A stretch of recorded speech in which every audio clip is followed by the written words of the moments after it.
धरती से लगभग 100 प्रकाश वर्ष दूर एस्ट्रोनॉमर्स ने एक ऐसे ग्रह को खोजा जो कम से कम जुपिटर ग्रह से 4 गुना विशाल था। नवंबर 2012 में खोजे गए इस ग्रह को वैज्ञानिकों ने रॉक प्लैनेट का नाम दिया। रॉक प्लैनेट उन ग्रहों को कहा जाता है जो हमारे सौर मंडल के किसी भी ग्रह या ऑब्जेक्ट की तरह अपने सूर्य का चक्कर ना लगाकर अंतरिक्ष के काले घने अंधेरे में खो जाते हैं और अनियमित तरीके से घूमते रहते हैं। वैज्ञानिकों के अनुसार हमारी मिल्की वे आकाशगंगा में करीब 200 बिलियन ग्रह रॉक प्लैनेट हो सकते हैं, जबकि सभी सितारों की संख्या 400 बिलियन है। दोस्तों, इतने सारे रॉक प्लैनेट्स होने की वजह से चांसेस काफी ज्यादा हो सकते हैं कि उनमें से कोई एक हमारी ओर भी आ सकता है और हमारी पृथ्वी से टकरा सकता है। अगर ये सवाल उठता है कि क्या ये संभव है, दोस्तों सच्चाई ये है कि ऐसी घटना आज से 4 बिलियन साल पहले हमारी पृथ्वी के साथ हो चुकी है। अगर हम धरती के अंदरूनी हिस्सों को देख सके तो हमें एक दूसरे ग्रह जो मंगल ग्रह जितना विशाल है धरती में समाया हुआ देख पाएंगे।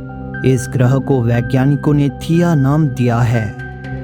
कई वैज्ञानिक ये मानते हैं कि जब थिया हमारे सौर मंडल में आउटर स्पेस से एंटर कर चुका था, तब यह किसी गेंद की तरह कभी शुक्र ग्रह के गुरुत्वाकर्षण के चपेट में आकर खींच लिया जाता था, तो कभी जुपिटर ग्रह जैसे विशाल ग्रह के गुरुत्वाकर्षण के प्रभाव से दूसरी ओर वापस चला जाता था।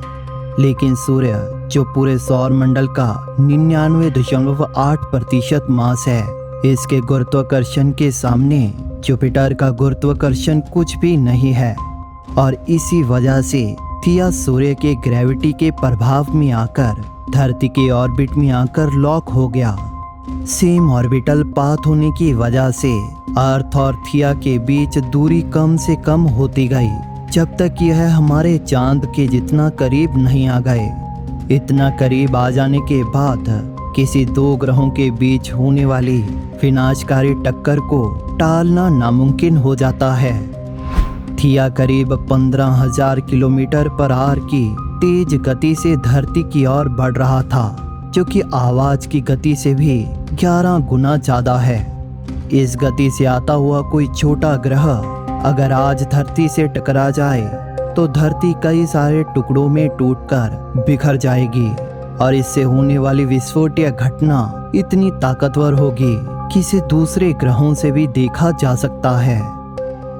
लेकिन धरती और थिया के बीच की टक्कर एक परफेक्ट 45 डिग्री के एंगल में होने की वजह से थिया की ज्यादातर अवशेष धरती में समा गए और कुछ अवशेष धरती के अवशेषों के साथ मिलकर अंतरिक्ष में हमारे ग्रह की ऑर्बिट करने लगे।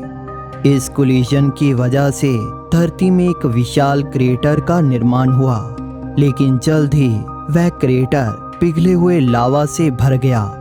धरती को ऑर्बिट करने वाले थिया के अवशेष और धरती के चट्टानी टुकड़े आपस में ग्रेविटेशनल पुल की वजह से जुड़कर आज के हमारे चांद को जन्म दिया।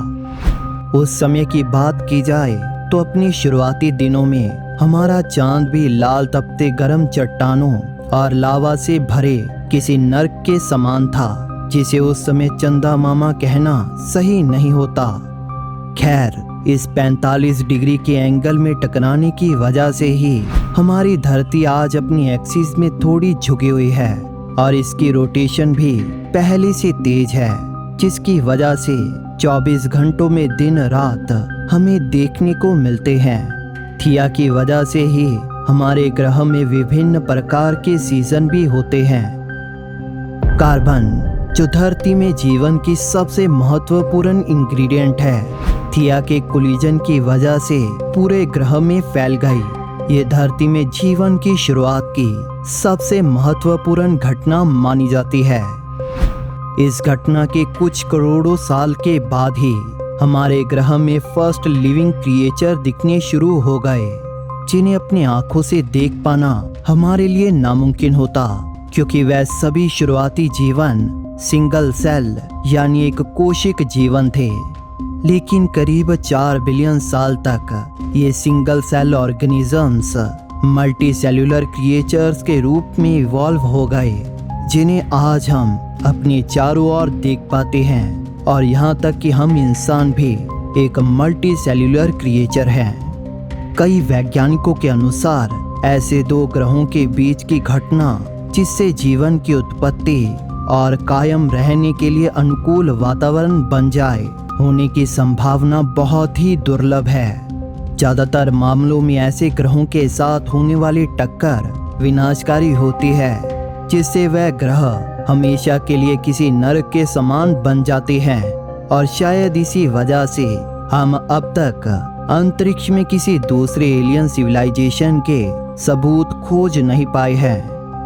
फिलहाल थिया के बचे अवशेष अब तक धरती के अंदर दफन हैं, लेकिन उनमें से ज्यादातर अवशेष धरती के क्रस्ट के अंदर मेल्ट हो चुके हैं और गर्म लावा के रूप में बदल चुके हैं। अगर हम धरती के ऊपरी सतह को आज निकाल सकें तो हमें किसी महाद्वीप या कॉन्टिनेंट जितने विशाल तो लावा के छल्ले नजर आएंगे, जो कि अफ्रीका और पैसिफिक ओशियन के ठीक नीचे मौजूद हैं। वैज्ञानिक यह अनुमान लगाते हैं कि यह 2 विशाल धब्बे थिया के ही अवशेष हैं, जो अर्थ के मेंटल में ठीक से मिक्स नहीं हो सके, क्योंकि दोनों का घनत्व या डेंसिटी में अंतर बहुत ज़्यादा था। ये वैसा ही है जैसा हम पानी में ऑयल को मिक्स करें। ऑयल हमेशा पानी में मिक्स करने पर इसकी सतह पर तैरने लगता है। दूसरी ओर थिया के कुछ अवशेष चांद पर भी हो सकते हैं। अपोलो स्पेस मिशन के दौरान एस्ट्रोनॉट्स ने चांद के कई सैंपल्स धरती में लाए, जिनकी जांच करने के बाद पता चला कि चांद हमारी धरती के स्ट्रक्चर से काफी मेल खाता है। यदि हम चांद की गहराई से कोई सैंपल ले सकें और धरती के नीचे मौजूद उन दोनों लावा के स्ट्रक्चर्स को एनालाइज करें, तो अगर वो दोनों मैच कर गए तो फिर हम ये 100% श्योरिटी से कह पाएंगे कि 4 बिलियन साल पहले थिया और धरती की एक विशालकाय टक्कर हुई थी और उसी वजह से हमने अपने चांद को पाया। लेकिन अभी के लिए थिया हमारे लिए सिर्फ एक मिस्ट्री है। कई वैज्ञानिक तो थिया के अस्तित्व को ही नहीं मानते हैं और ये भी कहते हैं कि धरती के साथ कभी भी कोई दूसरा ग्रह टकराया ही नहीं था।